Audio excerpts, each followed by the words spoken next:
How's it going, everybody? Daner here with North Central Coins, and welcome back to another exciting episode of the most rare and valuable coins in Canada. Today we're going to be discussing a few rare Toonie varieties from the year 2000 that can make you hundreds, if not thousands of dollars that most of you probably had no idea even existed. Because Canadian $2 coins are so widely used and accessible, it makes your chances of finding one of these rare air coins or varieties a lot better. In this video, we will explore the historical context surrounding the production of these rare gems and delve into why they hold such importance in Canadian numismatic history. Additionally, we will discuss any distinguishing and identifying features, their significance among collectors, and also the potential value if you happen to own or find a legitimate example. Before I do get into this, I would really appreciate if you guys would smash that thumbs up, subscribe if you're new, and also ring that bell notification so you can follow along with my new content as it is being released. And make sure to stay to the end of the video if you would like to find out how much you could get for these coins if you happen to own or find one. And then without any further ado, what do you say we get right into it and take a look at the Canadian 2000 pedestal variety Toonies. Let's get it, guys.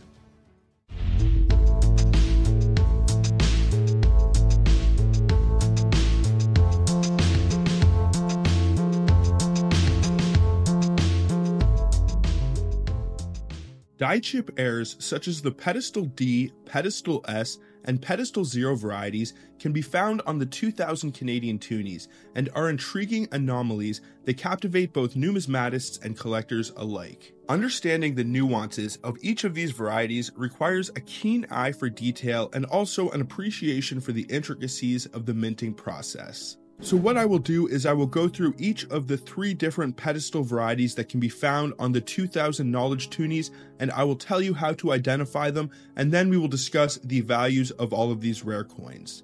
So let's start off with the Pedestal D variety. This variant is distinguished by a minute die chip located on the bottom left of the letter D in the word dollars on the obverse side of the coin. To identify this anomaly, one must carefully inspect the lettering, particularly in the word dollars. The die chip you are looking for should appear as a small protrusion or imperfection, often barely noticeable to the untrained eye.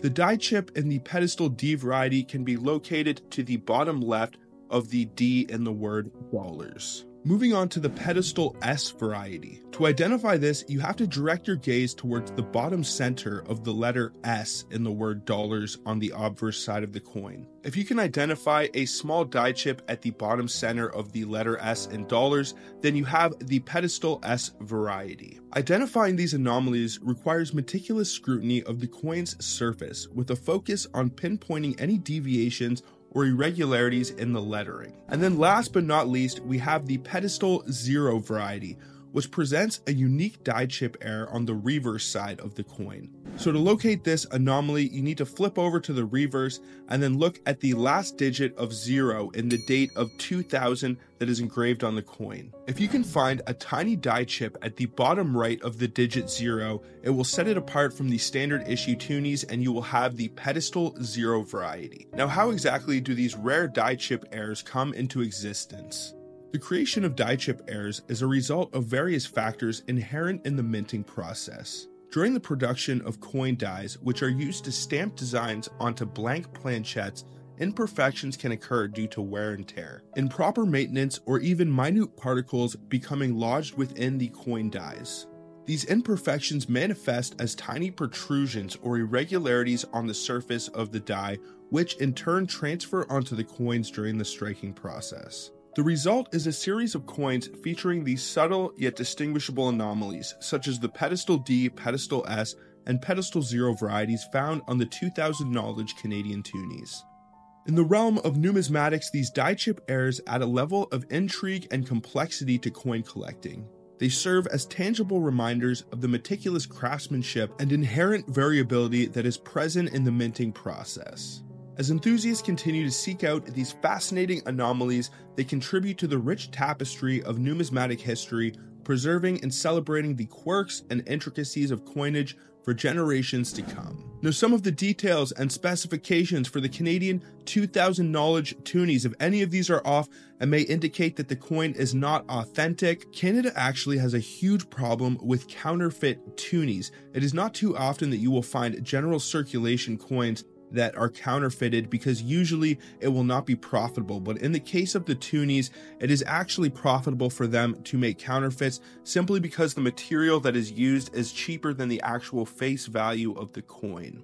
The dates you will usually find for Canadian counterfeit Toonies are 1996, 2000 knowledge Toonies, and also 2005 and 2006. So you definitely want to make sure all of the specifications are bang on if you want to identify any of the pedestal varieties and be able to get the maximum amount of money out of this coin, because if you identify these on a counterfeit, it will be pretty much worthless.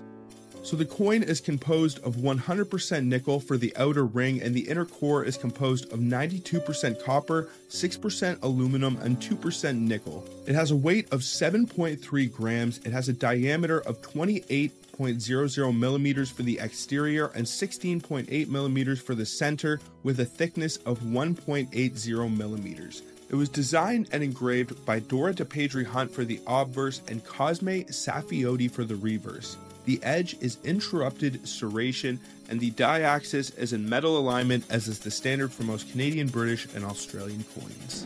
Now let's get into the value for the different pedestal varieties for these 2000 knowledge Toonies. First, we'll start off with the 2000 knowledge Toonie without any errors or varieties. It can be worth around $2.90 for an MS60, and all the way up to around $150 for an MS67. Now, if you can identify the pedestal D variety, which will mean there will be a small die chip located to the bottom left on the D in the wording for dollars on the obverse of the coin, it can be worth around $5 for an MS63 and all the way up to $350 for an MS66. So the pedestal D variety is about twice as valuable as the regular 2000 knowledge Toonie without any errors or varieties.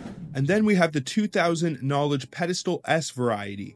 You can identify this by locating the die chip on the center bottom of the S in the wording for dollars.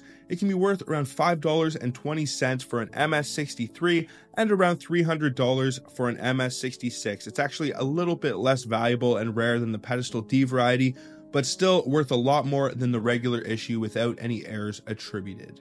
Now, I wasn't actually able to find any of the pedestal zero variety price listings online, but if I had to give an estimate, I would say that it is probably similar in price to the other two, probably worth around $300 for an MS66, and it can probably be worth around $5 to $10, all of these, for an MS63 example. When it comes to their low end value, it's pretty much a case of whatever you can get someone to pay for it is what you will get. If the die chip for any of these pedestal varieties is very noticeable, then it may add a slight premium to the coin. Also, if you can compound any of these varieties together, for instance, if it has the pedestal D and the pedestal S variety at the same time, then you will probably also see some price jumps. It could easily double the value of this coin if you're able to get the pedestal D and S variety both attributed to it. I couldn't doubt that you could get easily around $1,000 for it if it is a high grade example around an MS66 or MS67. So these are some good varieties to look for.